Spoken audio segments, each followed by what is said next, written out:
On his first day on the job, the man received an absurd order. Every innocent civilian on the street was now a target for arrest. Even those sitting outside their own homes were guilty. Me up for sitting on my own steps? I am if you're still on your ass 10 seconds from now.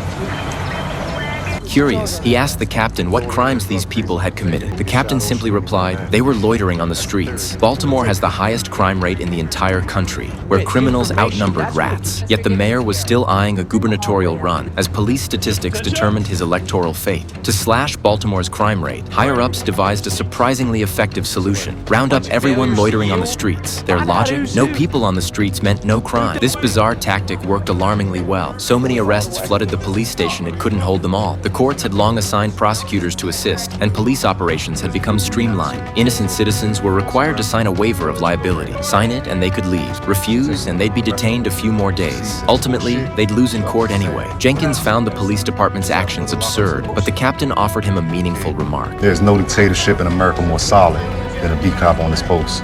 Influenced by his seniors, Jenkins quickly assimilated into this peculiar unit, growing accustomed to the privileges bestowed by his uniform. He strode arrogantly through Baltimore's streets, ordinary citizens too afraid to meet his gaze. Anyone who caught his displeasure, whether elderly or child, was subject to his whim. Once principles and boundaries were discarded, he ruled the streets. During his year-long probation, mentored by his partner, Jenkins learned something new every day. A single glance from these scum gave them reason to frisk them, for Baltimore had no shortage of criminals. If one carried contraband, they could arrest the whole group. The charges? Whatever suited their mood that day. We can take one body for the weed, or we can take 3. There's only 2 ways to add this. I don't want to get credit for the stats.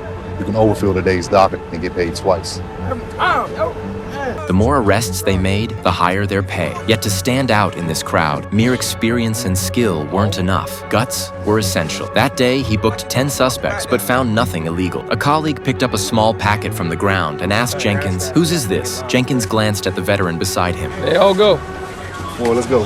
From that day on, Jenkins' efficiency soared. Everyone he saw became a walking bonus. One night, Jenkins received an alert about a resisting arrest. Rushing to the scene, he found a chaotic pile of bodies on the ground. Without distinguishing who was who, grabbed a leg from the pile and began beating it with his baton. Soon, however, he realized he was striking a colleague. Jenkins even grumbled about why the officer was wearing Jordans, mobilizing so many officers in the middle of the night, all because this guy was loitering on the street. Jenkins felt he couldn't let him off easy. He asked, "How do we charge him?" Free zone, failure to obey.